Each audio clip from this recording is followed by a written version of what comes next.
I have lowered the prices. What more can I do? Do you know someone who loves old-time radio, classic TV, or movies? Plan ahead before this deal is gone. Go to oldtimeradiodvd.com. Place your order today. Now that's oldtimeradiodvd.com. You'll be glad you did. The Adventures of Sam Spade, Detective. Brought to you by Wild Root Cream Oil Hair Tonic, the non-alcoholic hair tonic that contains lanolin. Wild Root Cream Oil. Again and again, the choice of men who put good grooming first.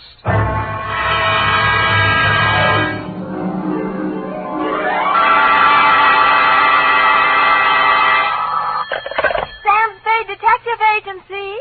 Bernadine, anything wrong? You sound almost human. It's not Bernadine, Sam. It's me, Effie. F. But I'll tell Bernadine about your compliment. How are things? Well, I've made out as best I could. I don't want you to think that I begrudged you a vacation. After all, you have worked hard. You did deserve it. Sam Spade, is that all you have to say to me? I'm not putting the blame on you. After all, it is a state law, so I can hardly accuse you of letting me down at a time when I needed you most. Well, you might at least ask me if I had a good time. I'm sorry if your conscience bothered you. Oh, well, it didn't. I had a divine time, and I met all sorts of interesting people.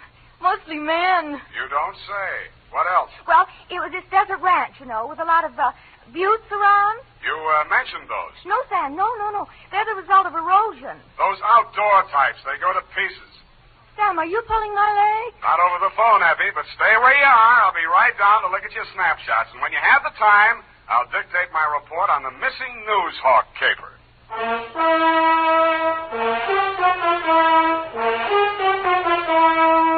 Dashiell Hammett, America's leading detective fiction writer and creator of Sam Spade, the hard-boiled private eye, and William Spear, radio's outstanding producer-director of mystery and crime drama, join their talents to make your hair stand on end with the adventures of Sam Spade.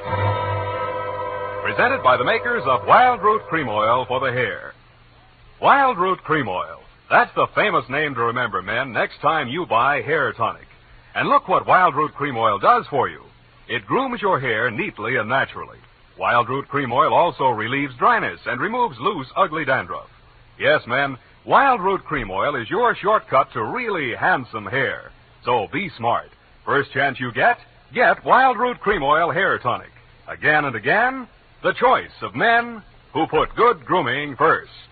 And now, with Howard Duff starring as Spade, Wild Root brings to the air the greatest private detective of them all, in the adventures of Sam Spade.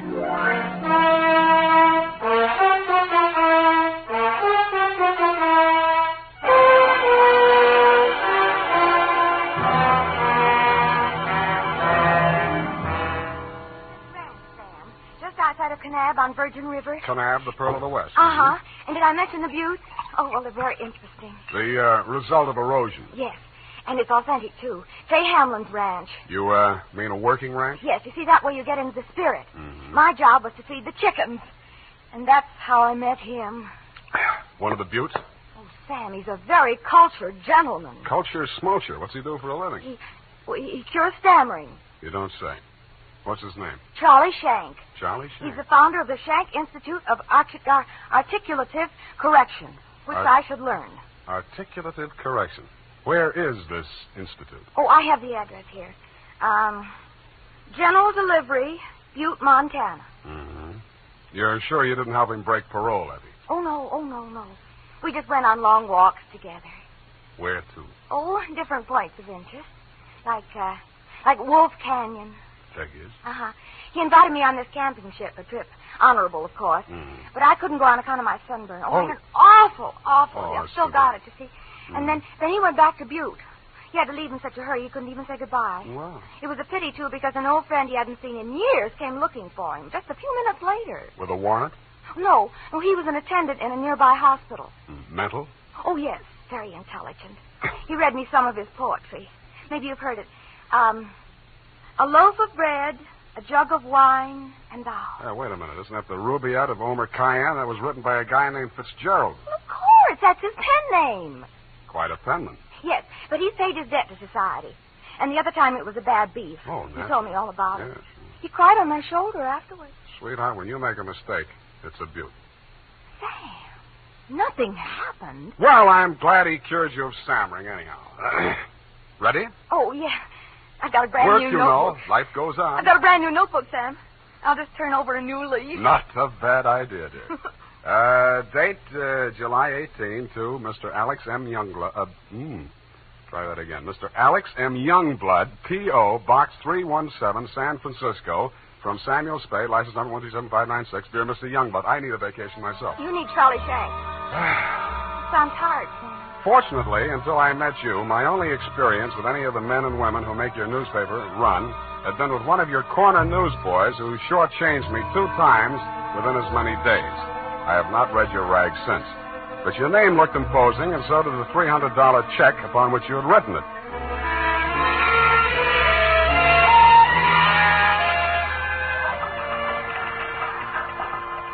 Per your instructions, promptly at 4 p.m. on the 15th inst., I munched through the litter of your city room toward a door marked A.M. Youngblood, publisher, managing editor, and city editor. I wondered if you were ambitious, frugal, or 3 men. I did not know that you had good taste until I saw the trim, 20-ish, and toothsome secretary in your outer office. Hello. You're new here, aren't you? Well, I'm not exactly here. I'm just here to see Mr. Youngblood. Oh. The name is Spade. Samuel Spade? Sam, except for my most intimate friend. Well, my advice to you, Sam, is to beat a hasty retreat. He's in a foul mood. Oh? Why? Is he blind or older than he feels? I refer, of course, to your spectacular charm, Miss, if I may call you Miss. Please, this is neither the time nor the place. My name is Phyllis Watson, and my phone number is in the directory, if you're really interested. I could be. Thank you. And if a man answers, tell him you're my French teacher. Oui. You better go in now. If you're late to an appointment with him, you're through. Do you have any more words of wisdom? No, but I hope you can do something to improve his state of mind. He's been awful lately. Good luck, Sam. Thank you, Phyllis Watson. Come in.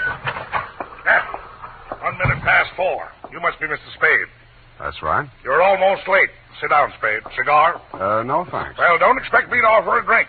You aren't a drinker, I hope. You don't listen to the radio, do you? Well, you'll not drink in this office. Nothing here but a cooler filled with water from a clean, gurgling, laughing mountain stream. You sound like a reformed drunk, Mr. Youngblood. What's that? Well, it was a good many years ago. If you don't mind, I'll just paste up the weather report for my morning edition before we talk. Oh, you do that too, huh? Yes, obviously. And with good reasons. I remind myself that I was once a copy boy, and I find it a splendid way to, at least once each day, to lower myself to the level of the working man. There we are. Very hot in Phoenix, I see. Mm-hmm. Just what do you want a detective for, Mr. Youngblood? I was coming to that, Mr. Spade. Sorry. Now, well, first let me warn you that your assignment is a highly confidential one. They all are. In this case, a man's life may be at stake. Mm-hmm. The situation, my newspaper, at my order and under my guidance, has launched a campaign against crime. Not aimed at the petty criminal, but at the easy-living leeches at the controls of the rackets, the hoods in bankers' clothing, the mansion-house parasites who direct the pickpockets, the second-story men, the housebreakers, who gamble away $500,000 a year and pay income tax. Don't go to pieces. Of that amount. Yes, I understand. You're after the boys on the safer side of the fences. Nicely put, Spade, yes. Thank you. Well, the long and short of it is this. The author of the expose series, Ray McCulley, my top crime reporter, has been missing for 2 days. I want you to find him. What makes you think he's still alive? Good heavens, Spade. Why must you suggest that he isn't? Because if I were a mansion-housed parasite in danger of being unhoused by a newshawk, I'd see said newshawk standing in a cement block in the bottom of the bay. I will accept that only when no stone has been left unturned. Every straw and every haystack has been searched. Every... nook and cranny? Yes. Sounds as though you need at least one police force, Mr. Youngblood. Now, why don't No, you just... No. Impossible. We've already had a brush with the police over the expose. I'll not be dictated to at this stage of the game. I started this investigation, and I'll finish it alone. Well, it's a pretty big order, Mr. Youngblood, but times are tough. I'll see what I can do. Good. I hereby turn over to you all the resources and power of this, my newspaper. When one of my reporters is in trouble or danger, sir, I will spend every penny of my fortune, if necessary, to deliver aid and succor to his side.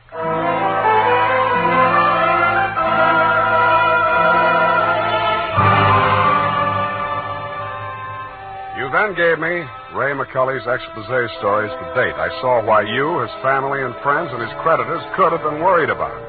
They were hot. One followed a stolen car from the time of the heist through the alteration of the body color, tire brands, license number, motor serial number to the time it was shoved onto a used car lot. They named names all the way through. And another did the same to the firm of Otter, Badger, and Mole, furriers, and alleged manufacturers of coats from clouted pelts. Ray McCully had dropped out of sight right after that story had been published. So I left your office hoping that I'd reach the address of Otter, Badger, and Mole before closing time. I did. The plushy showroom was occupied by a dozen attractive fur-bearing models, female, but wax. The live models, male, were wearing padded shoulders, pointed shoes, and coats tailored for underarm artillery. They would have looked more natural at Madame Fassade's waxworks, Bertram the burglar section. Hey, oh, hey, what'll it be? Something for the little woman? Where do I find Mr. Otter? You the law? Leo sent me. He's in his office. Come on. Oh, wait a minute. Don't crowd me. You say you want to see the boss? On business. Stop nudging me with a rod. In there, hey, move. Okay. Hey, boss. Yes, Woody? Here's Joe here to see you. Leo sent him. Well, nudge him in, Woody. No nudging, Woody. Well. So Leo's sending a man to see me. I wonder why. If you'll comb this character here out of my hair, I'll try and tell you. Sit down, Woody. Thanks. You're new in town. Yeah, that's why Leo sent me. A local muckraker named Ray McCully interviewed you. He also interviewed Leo, but it didn't get printed yet. Leo wants to find him. So do I. How can I help? Well, he walked out of here, went to his hotel, wrote the story, and mailed it in. That's the last anybody's seen of him. Leo was just sort of hoping that you'd already taken care of him. Not yet. That's all I wanted to know. Thanks. Just a moment. Yeah? Leo's sending you out alone? Why not? That's a tough boy, that McCully. He's got plenty of protection. That's what you need. What kind of protection? Go along with him, Woody. Who, me? You're Woody, aren't you? Now, look, Mr. Otter, I don't want to look a gift horse in the mouth, but the way I see it, this is a lone wolf type caper. Hey, what's the matter, hey? You think I'm too good for you? Well, Woody, I wouldn't say that. Good. It's settled then. Take care of him, Woody, and don't mix it up with any of Leo's boys. If he's out to get that rat McCully, he's our friend.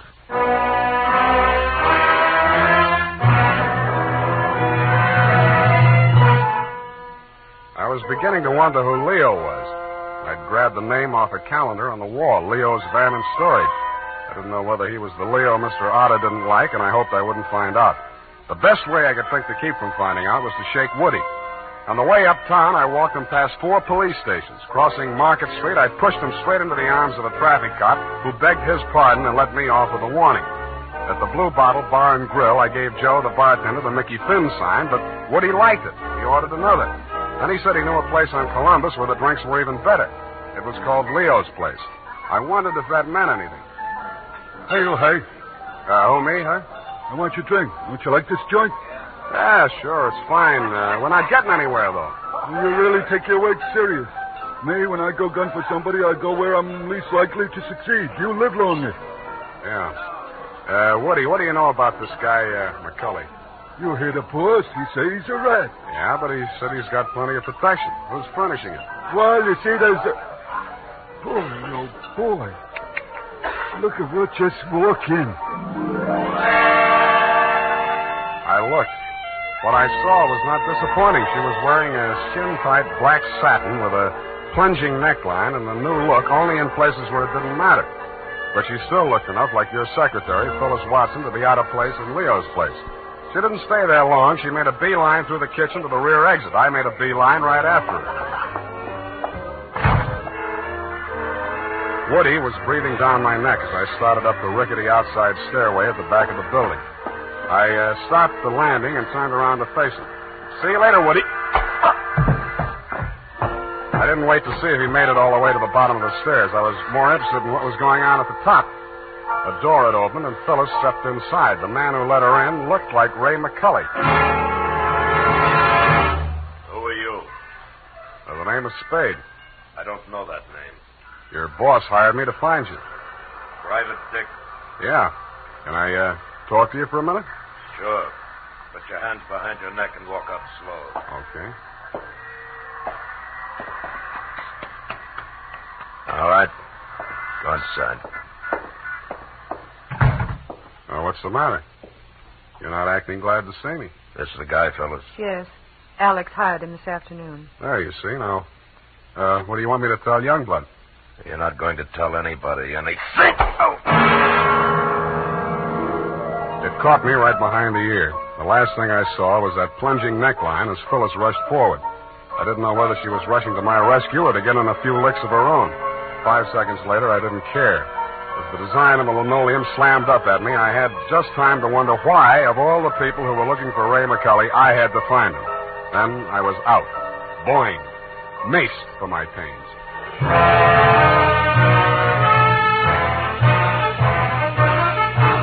The makers of Wild Root Cream Oil are presenting the weekly Sunday adventure of Dashiell Hammett's famous private detective, Sam Spade.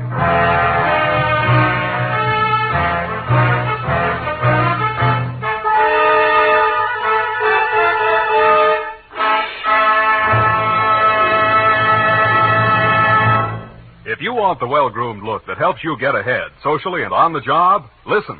Recently, thousands of people from coast to coast who bought Wild Root Cream Oil for the first time were asked dryness and removes loose dandruff. What's more, non-alcoholic Wild Root Cream Oil is the only leading hair tonic that contains soothing lanolin. So ask for Wild Root Cream Oil Hair Tonic. Again and again, the choice of men who put good grooming first. By the way, smart girls use Wild Root Cream Oil, too. And mothers say it's grand for training children's hair.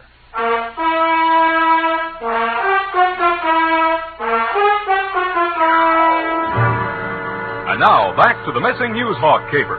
Tonight's adventure with Sam Spade.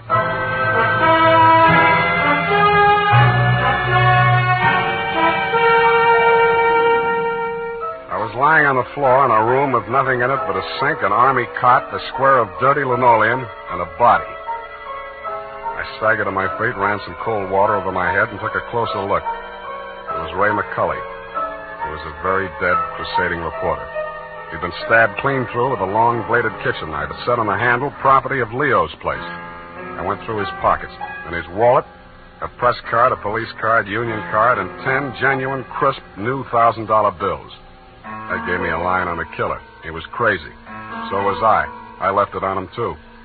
Folded up in his vest pocket, I found 2 newspaper clippings, one from the Chronicle and one from your paper, both weather reports for the same date. It was very hot in Phoenix, according to both papers.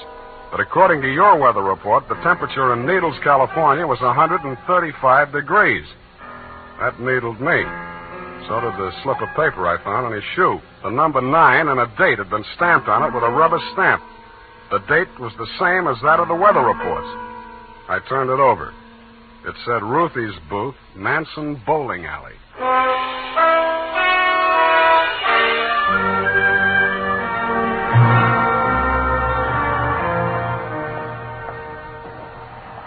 Don't tell me yet. You're the cigar type. Coronas or Panatellas? Thanks. I'm just shopping. I got a nice line of notions. So have I. No, I mean the dolls, the Hollywood dolls. You know, for the bed, only $1 plus tax. Very reasonable. Say, what's on your mind? Leo sent me. Oh. Are you going to collect the slips hereafter? Well, not tonight. You see, I'm sort of a troubleshooter. Leo's checking up on some of the numbers that didn't come out right. Listen, I'll tell him to his face, I don't want any part of those wrong numbers. They're scary. Nuts. Who bought this one? Let me see.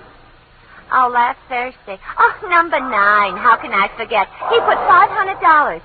And honest, if he's been around once, he's been around 100 times to see if it paid off. Did it? What's his name? Mr. Spinelli. He buys a slip every day. And if you ask me, he's learned a system. Because he's been winning, you know. Dimes and then $1 and then $5. And then when he come in with 500 on number 9 until he dropped dead, did it win? Where does he live? It did. Wait, I'll look on the sheet.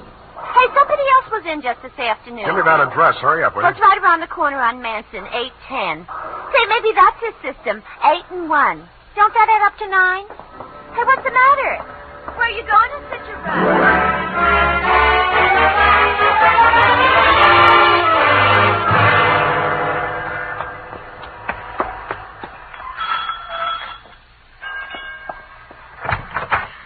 Please, come back later.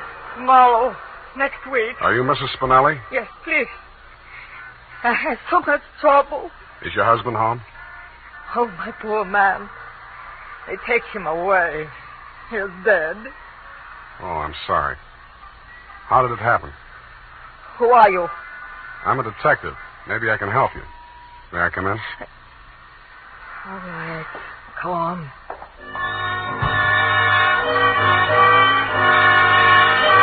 It took quite a while to gain her confidence, and after that it took still quite a while to piece together the grief-stricken grumble of words that poured out of her. When I got it down in the form of a statement, I asked her to read it over. Item, statement by Mrs. Arturo Spinelli.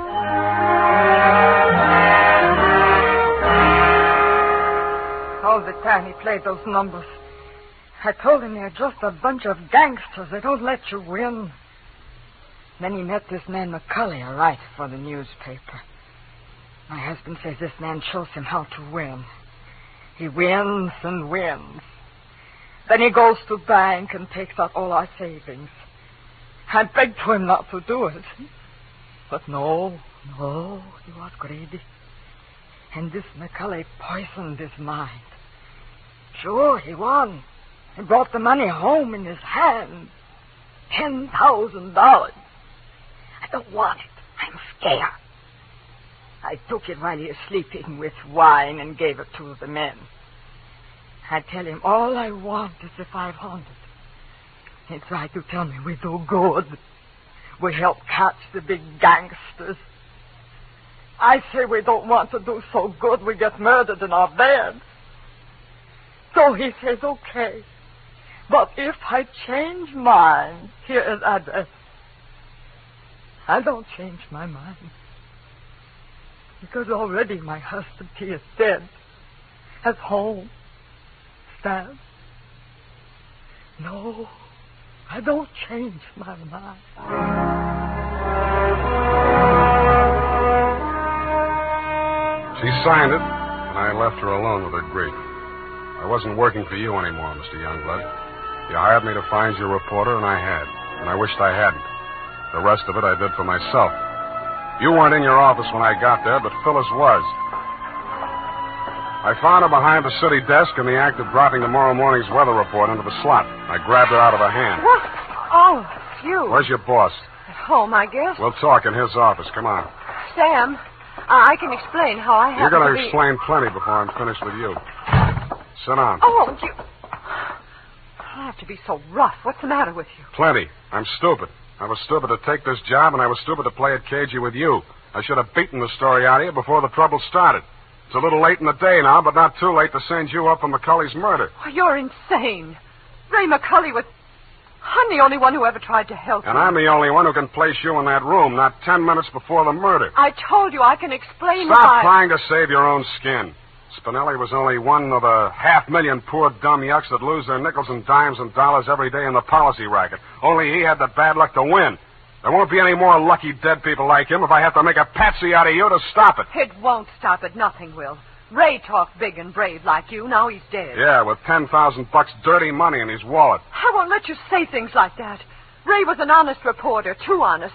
He thought Youngblood meant what he said about that cleanup campaign. Yeah, he did. He wanted to run this town by himself, clean up his competition. When Ray started collecting material on the numbers racket, he still thought Youngblood was on the level. But that was before he stumbled onto the thing about the weather report. Yeah, that was a new one. The old Dutch Schultz mob used to add up the stock market quotations. If they cheated, they knew their customers weren't good enough at arithmetic to prove it. But who knows how hot it is in Phoenix unless they live there? I don't know what you're talking about. Listen, that's how the number game works, sweetheart. The suckers pick a number from 1 to 10, see? The operators tally up the slips, and the least popular for that day has to win. The weather report doesn't have to pass through the copy desk, and with Youngblood pasting it up with a few strategic corrections, it was easy to make their winners look as if they were on the level. But, of course, you had no way of knowing that. You only watched them do it day after day. You know, I couldn't understand why he did those things. It seemed silly falsifying a weather report, but it didn't seem as if it could do any harm. What did you meet McCulley for? To get your cut of the 10 grand Spinelli was killed for? How dare you? I went there to warn him about you. Who killed him? I don't know. You're lying. All right, I'm lying. But I can prove that Ray was on the level. I've got the proof right here. The whole story he wrote on the numbers racket, even naming Youngblood as the head of it, his own publisher. I went there to get it. I was going to take it to another newspaper. Why didn't you? I can't tell you that. You don't have to. Mrs. Spinelli was confused, grief-crazed.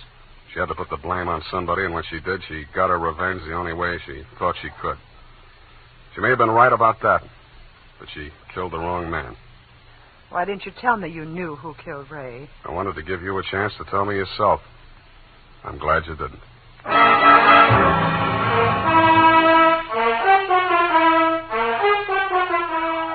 And that, Mr. Youngblood, is the crop. I'm sure you appreciate the fact that I gave the double scoop to your paper.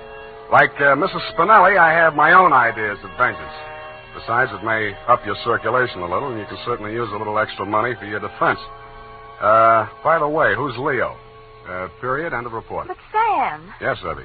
I thought Mrs. Spinelli killed Ray McCulley. The vacation helped. You were absolutely correct. Mrs. Spinelli killed Mr. McCulley, if you'll pardon the expression. Well, why did she kill her husband? I was wrong. The vacation didn't help. You mean she didn't? She killed McCulley to avenge the murder of her husband. You mean Mr. McCulley killed Mr. Spinelli? Effie, stop. I'll go mad. Oh, you need a vacation, Sam. Look, type that up. The clatter of the keys may stimulate you to further cerebral activity. I beg your pardon, Sam? Brain work. Now, shoot. Oh, brain work. Oh, well, you know best.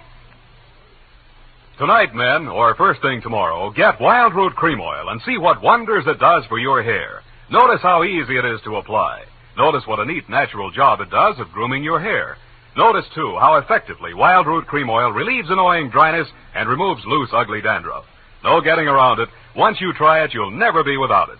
So tonight, or first thing tomorrow, call at your drug or toilet goods counter for Wild Root Cream Oil. Get the big economy bottle and the handy new tube that's easy to pack when you travel.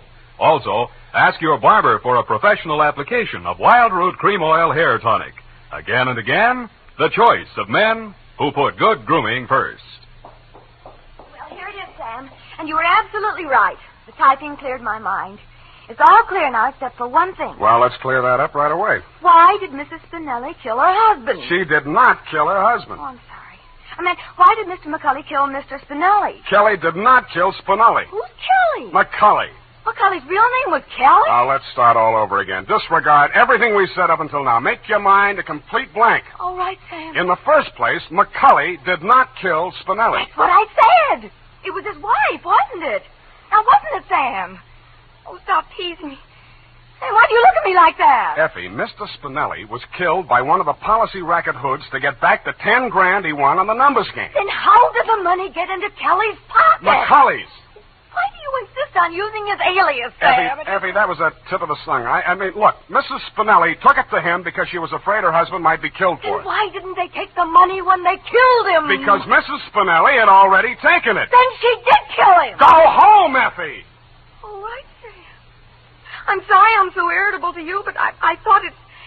Well, it's been so long since I've been here, you know, Sam. Angel, you're just tired. Vacations have a habit of doing that to you. After a week or two in the office, you'll be all rested up again. I'll take it You easy. act as though you thought my mind were affected.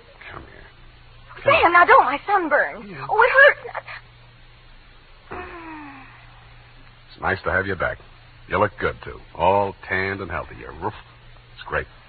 I think my nose is peeling. Well, don't pick at it. Good night, Sam. Good night, sweetheart.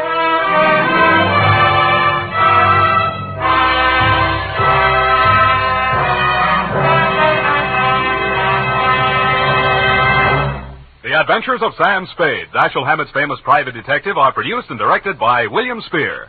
Sam Spade is played by Howard Duff. Lorene Tuttle is Effie. The Adventures of Sam Spade are written for radio by Bob Tallman and Gil Dowd, with musical direction by Lud Gluskin. Gil Dowd directed tonight's broadcast in William Spear's absence. Join us again next Sunday for another adventure with Sam Spade, brought to you by Wild Root Cream Oil. Again and again, the choice of men who put good grooming first.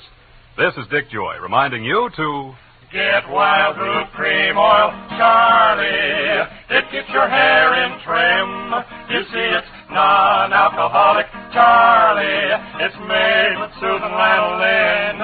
You better get Wild Root Cream Oil, Charlie. Start using it today. You'll find that you will have a tough time, Charlie, keeping all the gals away. Hiya, Baldy. Get Wild Root right away. This is CBS, the Columbia Broadcasting System.